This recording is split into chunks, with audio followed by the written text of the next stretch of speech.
1 Maccabee chapter 2. 2. मतातियास पवित झूज सुरू करता. मतातियास आनी ताचे पूत.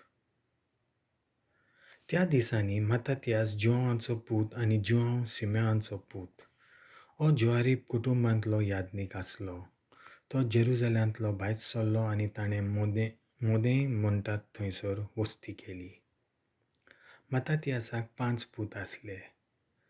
गाडी म्हणटाले तो जोआंव, थासी म्हणटालो सिमांव, मकाबियोस म्हणलोलो जुडास, आवारान म्हणटलोलो एलाजार आनी आपूस म्हणटलोलो जोनाथान. जेन्ना जुडेयांत आनी जेरुसलेमांत जीं खोटेपणां आनी पातकां वसतात तीं मतातियासान पळयलीं तेन्ना तो सुस्कारलो. म्हज्या शाराचें आनी म्हज्या लोकांचें ओदृश्ट पळोवंक हांव कित्याक जल्मलों? दुस्मानांनी शाराक वेदो घातलेलो आसतना आनी विदेशी लोकांच्या हातान देव मंदीर पडलेलें आसतना हांव गपचूप बसून रावचो? देव मंदीर एका मान नासलेल्या मनशा परी जावन तातूंतल्यो वस्तू लुटून व्हेल्यो. रस्त्यांचेर तांणी आमच्या भुरग्यांचो जीव काडलो आनी आमच्या तरणाट्यांक दुस्मानांच्या तोरसादीन कातरले. संवसारांतल्या सगळ्या राष्ट्रांनी आमच्या शारांत आपली वस्ती केल्या आनी तातूंत जें कितें आसलें तें चोरून व्हरूंक ना म्हणटलें राष्ट्र आसा? सगळे दागिने खोरपून काडले, शाराची स्वतंत्राय गेली आनी तातूंत जें कितें आसलें तें सगळें लुटलें. पळयात, ही आमची पवित्र स्वात. आमचें सगळें वैभव इबाड करून उडयलें. परक्यांनी तें बश्टायलें. ह्या फुडें आमी कित्याक जियोचें? मतातियास आनी ताच्या पुतांनी आपलीं आंगावलीं पिंजलीं, गोंदान आपल्यो कुडी धांपल्यो आनी रुडोन करून बसले. मोडेनांत केलोल्या बलिदानाची परिक्षा. धर्म सोडून दिवंक लावचे खातीर राजान पाठयलेले म्हणयारी मोदेन शारांत पावले आनी योद्ध भेटोवंक बोल्ड करूंक लागले. जायत्यो इस्रायलीत लोक तांचे भोंवतीं एकठावलो पूण मतातियास आनी ताचे पूत आपले वाटेन थीर रावले. तेन्ना राजाच्या म्हणयाऱ्यान मतातियासाक उलोवन अशें म्हणलें, तूं मनादीक फुडारी आनी ह्या शारांत व्हड मनीस. तुका पाळो दिवंक तुजे पूत आनी भाव आसात. सगळ्या राष्ट्रांनी जुडेयाच्या वडिल्यांनी आनी जेरुसलेमांत उरल्यात तांणी केलां तशें राजाचो हुकूम पाळूंक तूं पयलो फुडें सर. तेन्ना तूं आनी तुजे पूत राजाच्या इश्टां मदें आसतल्यात आनी भांगाराचें, रुप्याचें आनी हेरां देण्यांचें तुमकां इनाम मेळटलें. आपलो ताळो उबारून मतातियासान जबाब दिलो. राजाच्या हाताखाल आसलेल्या दर एका राष्ट्रान ताचें उतर पाळल्यार आनी ताचें हुकूम पाळूंक आपल्या पुर्वजांचो धर्म पर्यान विसरल्यार हांव म्हजे पूत आनी म्हजे भाव आमच्या पुर्वजांचो करार सांबाळटलो. आमी समूत आनी तिच्यो चालती रिती सोडूंक सर्वेस्पर निर्मूण ना जावं. राजाचे हुकूम आमी पाळचे नाव. हेवटेन तेवटेन वळोन आमच्या धर्मांतले आनी आमी पयस सरचे नाव. ताणें उलोवन सोंपयतच राजाच्या हुकुमा प्रमाणें मोदेन शारांतले वेदीचेर सोबेमाजार योद्ध भेटोवंक एक जुदे फुडें सरलो. हें पळोवन मतातियास उर्बेन पेटलो.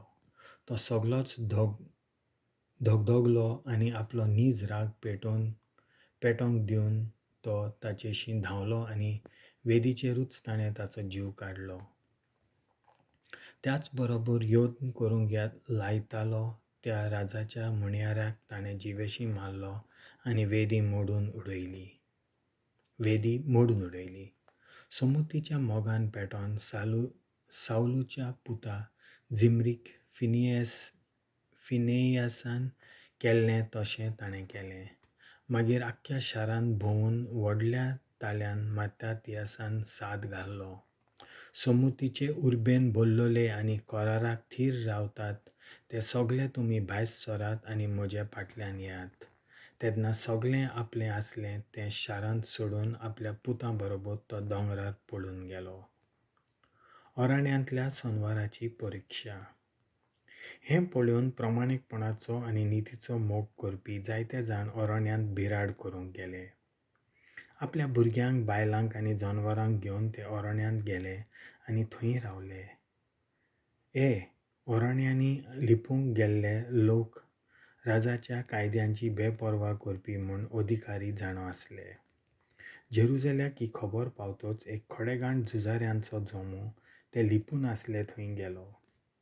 ते लिपून आसले तो जागो सोदून काडलो आनी तांच्या सामकारूच एक तंबू उबारून थंय रावूंक लागले. एका सोनवाराच्या दिसा तांचेर आक्रमण करूंक तांणी थारायलें. तातूंत रावून आनी व्हडल्यान बोबाट मारून इस्रायलकारांक ते सांगताले, तुमकां अजुनूय वेळ आसा, भायर येवन राजाच्या हुकुमाक राजी आसात म्हूण उतर दियात आनी तुमचो जीव वाटायात. पूण तांणी तांकां जबाब दिलो, आमी भायर येवचे नाव, राजाच्या हुकुमाक पाळो दिवंक आमी आमचो सोनवाराचो दीस बोश्टावचें नाव. तेन्ना सैनिकांनी तांचेर सटासट हल्लो केलो, पूण तांच्या हल्ल्याक जुदेव लोकांनी कसलोच प्रतिकार करूंक ना. न्हय म्हणून एक फातर लेगीत तांचेर शेवटूंक ना. इतलेंच न्हय, ज्या धोलींनी ते लिपून आसले तातूंत भितर सरपाच्यो वाटोय तांणी बंद केल्यो नात. तांणी सगळ्यांनी एकाच ताल्यान म्हणलें, आमकां आमच्या निरअपराधी परिस्थितींत मरून दी. गुन्यांवां विरेत आनी नीत करिनासतना तुमी आमकां जिवेशी मारल्यात म्हूण सर्गाक आनी संवसाराक साक्षी रावून दी. म्हणटच सोनवारा दिसा दुस्मानांनी तांचेर हल्लो केलो आनी ते आपल्या भुरग्यां बायलां आनी जनावरां बरोबर मरून गेले. मेल्ल्या मनशांची संख्या 1000 आसली. मत्ताथियास आनी ताच्या सांगात्यांचो वावर. जेन्ना मत्ताथियास आनी ताच्या इश्टांनी ही खबर आयकली तेन्ना तांकां व्हड दूख जाली. तांणी एकामेका भितर म्हणलें, जशें कितें आमच्या जुदेव भावांनी केलां तशें आमी करीत जाल्यार आमच्या समाजाचें नांवूच संवसारांतलें नाटक जातलें. आमी आमच्या धर्माची तशी आमच्या जिविताची राखण करूंक जाय. आनी त्याच दिसा थावन तांणी असो निर्णय घेतलो. सोनवारा दिसा तांचेर हल्लो करतल्यांक तांचे आड उबे रावूंक आमी फाटीं सरचें नाव. धोलींनी लिपून रावन आमचे भाव मेलोले ते परी आमी मरचें नाव. त्या वेळार हासिदी पक्षाचे लोक येवन तांकां मेळ्ळे. हे हासिदी लोक इस्रायलांतले बऱ्यांतले बरे झुजारी. दर एकल्यान आपखुशेन समूत मानून घेतली. आपणाचेर येतलीं अरिश्टां पयस करूंक पळून गेलोले तेय तांकां येवन मेळ्ळे आनी हे परी तांची संख्या वाडली आनी ते मजबूत जाले. तांणी आतां आपली एक फौज तयार केली. आपल्या रागाच्या नेटान तांच्याच जुदेव लोक जे तांच्या जम्यांतले कडसरून ह्या विदेशी राजाक धडलले तांचेर तांणी पयलें आक्रमण केलें आनी जे कोण तांच्या हाताक सांपडनासतना उरलोले तांणी आपले सुरक्षे खातीर विदेशांचे जम्यांत आसरो घेतलो. मत्ताथियास आनी ताचे सांगाती बरोबर गेले आनी बांदलोल्यो वेदी मोडून उडयल्यो. सुनत करूंक नासलोले भुरगे जे इस्रायलाचे शिमेर सांपडले तांची बोळान तांणी सुनत केली. उपरांत तांणी मोदांद लोकांक मारून उडयलो आनी तांणी जैत मेलयलें.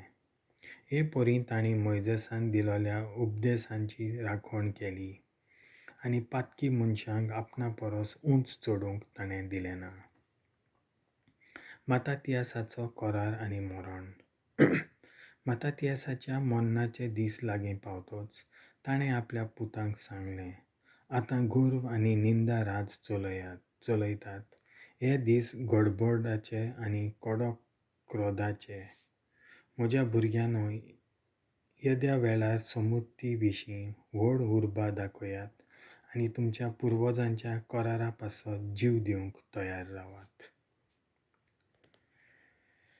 आपापले पिणकेंत आमच्या पुर्वजांनी केल्ल्या कर्तृत्वांचो उगडास धरात आनी व्हड मान आनी सदांकाल तोखपाचें नानरूप तुमकां मेळटलें.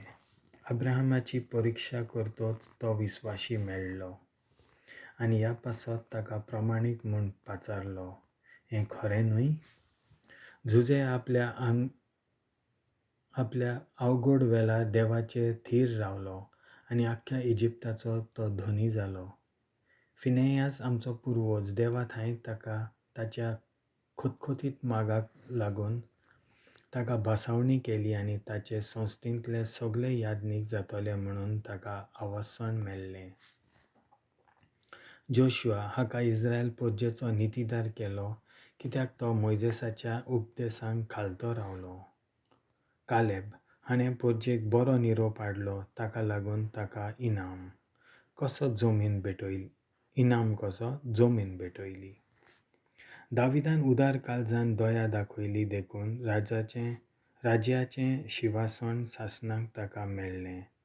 एलिजान समूत राखूंक भरपूर उर्बा दाखयली देखून ताका उबारून सर्गार व्हेलो. आनानिया, आजारिया आनी मिसायल विस्वाशी रावले देखून देवान तांकां उज्यांतले निवारले. डॅनियल निरअपराधी आसलो देखून शिवांच्या तोंडांतलो देवान ताका वाटायलो. पिणकेचे पिणकेन ताचेर विस्वास ठेवतात तीं सगळींच कदींच आलचीं पडचीं नात पूण चिंतान पडयात. पातक्याच्या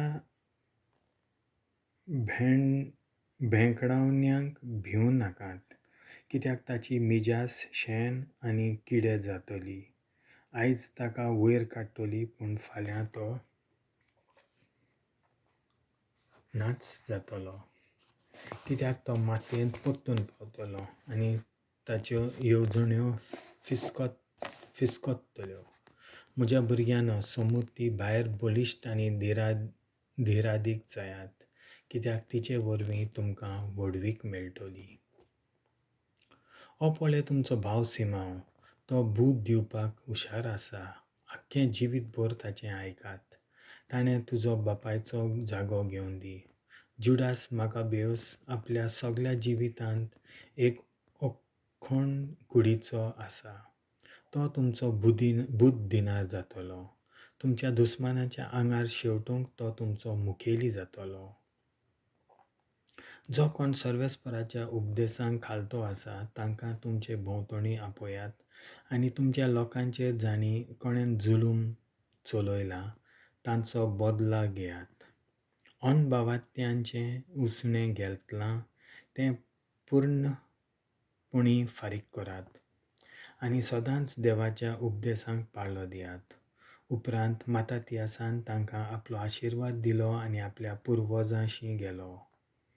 मोदयेन शारांत ताच्या घरच्यांच्या समाधींत ताची कूड निखिपिली. सगळे इस्रायल पोरजेन ताचें मरणाचें दूख केलें. हें 144व्या वर्सांत घडलें.